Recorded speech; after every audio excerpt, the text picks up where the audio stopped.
Fala, nossa atleticana, tudo bem com vocês? O meu nome é Luiz, sejam bem-vindos ao canal Palavra do Atleticano. E no vídeo desta quarta-feira nós vamos analisar um empate em 1-1 entre Atlético Paranaense e Cianorte pelo Campeonato Paranaense. Então fiquem comigo que logo depois da vinheta a gente volta para analisar tudo o que aconteceu nesse confronto.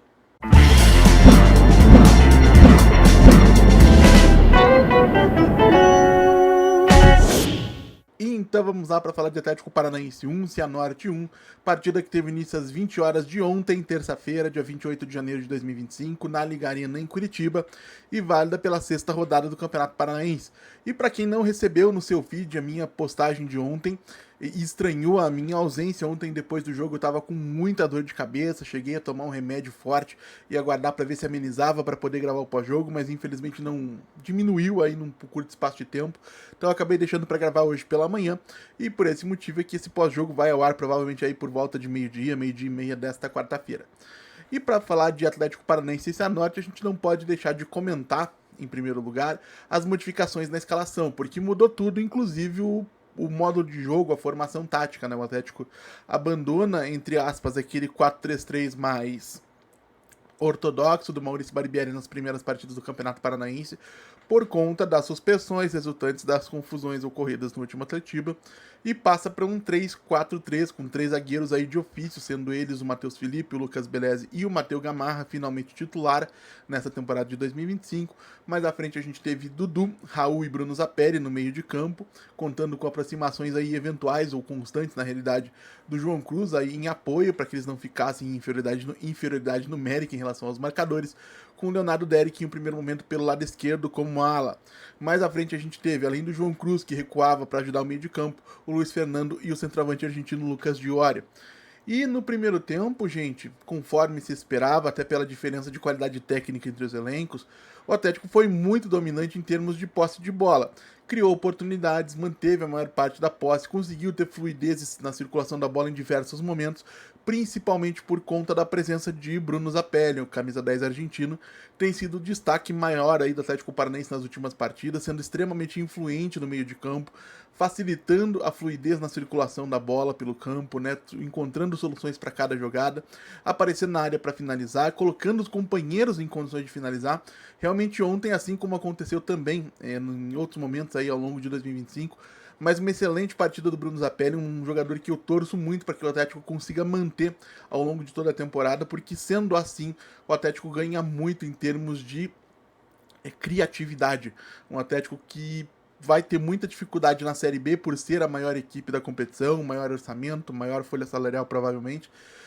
Se não tiver um jogador como o Zapelli capaz de romper linhas aí com drible, com passe, com lançamento, vai sofrer bastante, então torço para que o Atlético consiga manter o Bruno Zapelli, como inclusive é a intenção da diretoria. E no primeiro tempo, por mais que o Atlético tenha sido aí relativamente ou bastante superior até em relação ao Cianorte, quem abre o placar são os visitantes, né? Um lançamento pelo lado direito acaba encontrando o atacante do Cianorte nas costas do Matheus Gamarra, que eu não vou crucificar. Eu sei que muita gente já correu logo para falar em falha, enfim, necessidade de vender o jogador, que ele não tem capacidade nenhuma, mas eu não tenho condições e não me sinto à vontade para crucificar um jogador na sua primeira meia hora de jogo na temporada por não vencer uma corrida contra um ponta pelo lado do campo.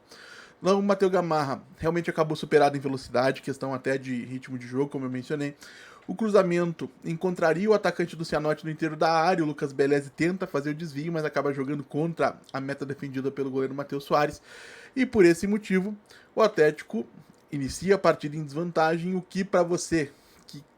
já vai enfrentar adversários mais fechados, acaba tornando tudo ainda pior. Mas o Atlético até se mantém bem, gente, quando a gente pega todo o contexto do primeiro tempo, principalmente com o Bruno Zapelli e também com o Leonardo Derek pelo lado esquerdo em algumas ocasiões, o Atlético encontra maneiras de chegar e de machucar o Cianorte aí no seu campo de defesa. No seu campo de defesa. E isso tem muito a ver, repito, com a qualidade de alguns jogadores. O João Cruz, por exemplo, que foi muito criticado pelos torcedores nesse início de temporada, principalmente nos jogos em que ele atuou realmente como um ponta, mais colado à linha lateral.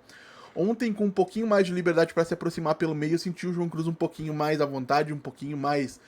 participativo e conseguindo dar sequência aí na maior parte das jogadas que passaram por ele, o que não vinha acontecendo anteriormente. Então vamos torcer para que tudo que aconteceu ontem na Liga Arena tenha servido também de lição para a comissão técnica de que o lugar do João Cruz, que é um menino bastante talentoso, é por dentro, é participando do jogo, não é por fora atuando como ponta, até porque não é a sua principal valência, a sua principal característica, um jogador aí que tem muito a acrescentar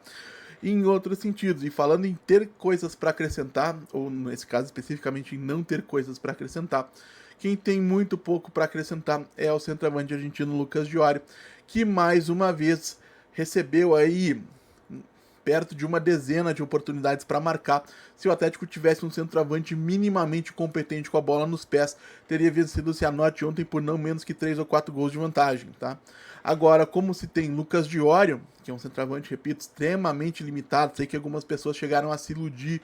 com esses golzinhos que ele meteu aí no comecinho de temporada, como inclusive o Pablo fez nos últimos anos, e a gente viu que quando a coisa chegava a ser a Vera, realmente fazia pouca diferença o desempenho desses jogadores no Campeonato Paranaense. Mas o Diório, ele deixa muito claro, mesmo no Campeonato Paranaense, que ele não serve. A quantidade de chances que ele desperdiça é uma coisa assim aviltante contra o bom senso, é extremamente irritante pro torcedor. Porque, repito, um centroavante meia boca, não precisaria ser um bom centroavante, teria feito o Atlético ganhar com tranquilidade a partida de ontem, mas como temos Lucas Diório, muito limitado, muita dificuldade para dominar a bola, para fazer um pivô, para dar sequência nas jogadas, e muita dificuldade também na hora de definir uma jogada que é talvez a principal função do centroavante em campo. E por esse motivo, repito, perdemos não, acabamos empatando um jogo que poderia ter sido vencido aí com certa tranquilidade. Acredito até que com o Gonzalo Mastriani, por exemplo, o Atlético teria vencido o Cianorte ontem sem nenhum tipo de dificuldade, tá? Com alguma tranquilidade. E no segundo tempo a coisa muda um pouquinho de figura, tá? O Maurício Barbieri faz algumas mudanças que talvez não tenham sido assim tão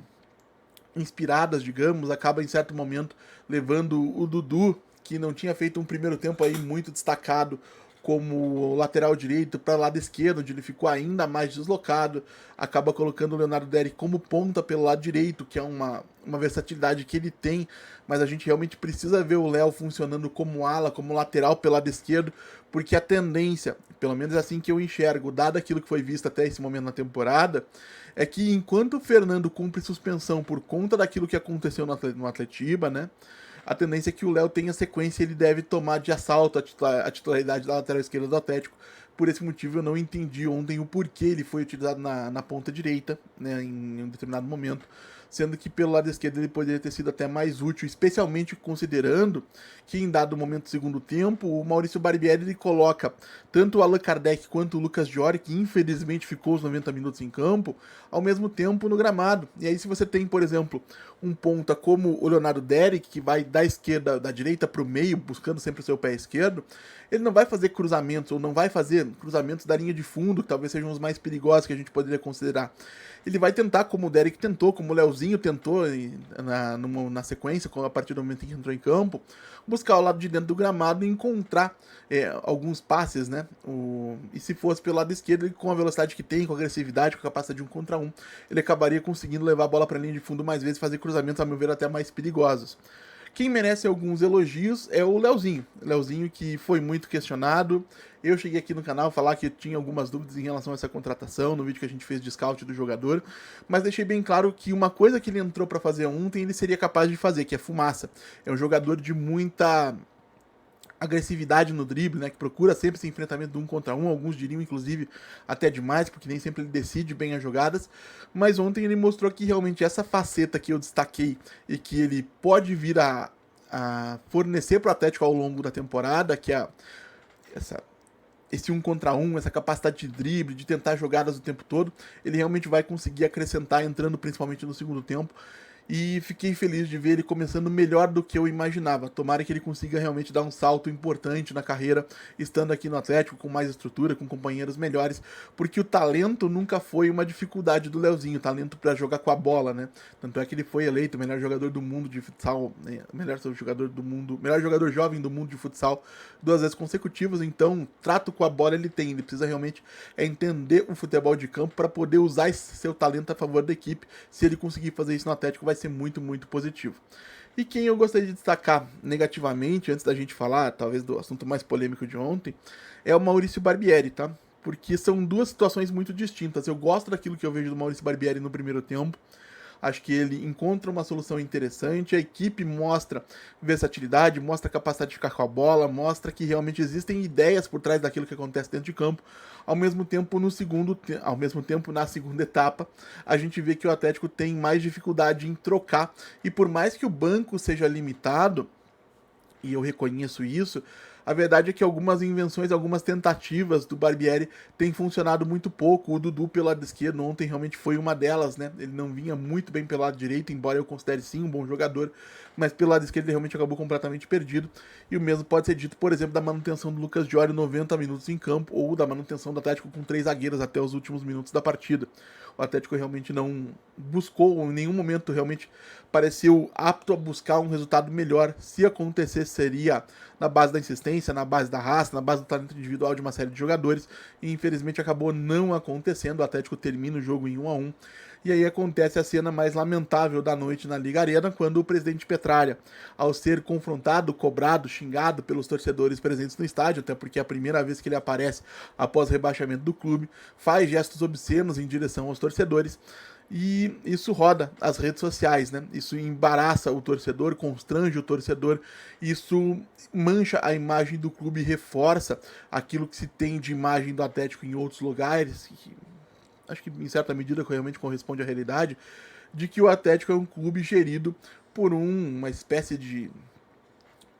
ditador, de uma pessoa extremamente autoritária, para não usar o termo ditador, que ele é pejorativo, e que não tem nenhum tipo de relacionamento com o torcedor. O torcedor do Atlético ele é tratado de maneira muito áspera, de maneira muito rude pela diretoria, a não ser em ocasiões em que o apoio da torcida se torna necessário dentro do contexto político. Então, por exemplo, quando o Atlético é rebaixado no último ano, acontece tudo aquilo que vocês viram. Teve campanha de ingresso barato, uma coisa que o Petralha e os seus asseclas, na maior parte do tempo, sempre desprezaram, porque o futebol é caro, o futebol é para quem tem dinheiro, como eles sempre disseram. Acontece no fim do ano aquela manifestação do Petralha por meio de uma carta que eu tenho cá as minhas dúvidas de que foi ele realmente que escreveu, que não foi um profissional de marketing, onde ele destaca aí manifestações de atleticanismo, diz que se sentiu tocado pelo apoio do torcedor. E aí na primeira ocasião, no primeiro confronto, no primeiro embate, no primeiro desentendimento entre diretoria e torcedores, a gente vê que o Petralha realmente não mudou, não arrefeceu, não repensou em nada, porque ao ser confrontado, ao ser xingado, estando numa posição como a dele, ele deveria ficar de boca fechada e aturar, porque é normal, como fazem presidentes de tantos outros clubes que passam por momentos como esse com muito mais dignidade do que o Petralha mostra nessas ocasiões. E não, ele realmente acabou gerando revolta e ira na torcida e gerando um embaraço enorme, um constrangimento enorme para os torcedores. A única coisa que eu posso destacar de positivo, a única coisa que dá para celebrar desse curto período de bom relacionamento entre o Atlético e seus torcedores é as pessoas mais simples que tiveram a oportunidade de ir na Liga Arena no ano passado ou que terão ainda esse ano por conta dos vouchers. Então, se você é uma pessoa que tem dificuldades financeiras para estar no estádio e vai ter oportunidade de, no meio dessas campanhas, ir à Liga Arena, eu fico muito feliz por você. Ainda bem que você conseguiu tirar proveito desse momento, porque conforme eu destaquei aqui em outros vídeos, é uma questão aí de puro interesse político na primeira ocasião em que a torcida deixasse de ser interessante ou deixasse de estar ao lado de alguma maneira da diretoria, o Petralha voltaria as costas para a torcida, como ele fez aí ao longo dos últimos 30 anos. E infelizmente ontem, e eu digo infelizmente assim de maneira muito honesta, tá? Eu preferiria que fosse diferente, eu só nunca acreditei nisso. Ele demonstra isso na prática, né? O que ele fez ontem é inaceitável, mostra o tipo de ser humano que é o Petralha quando criticado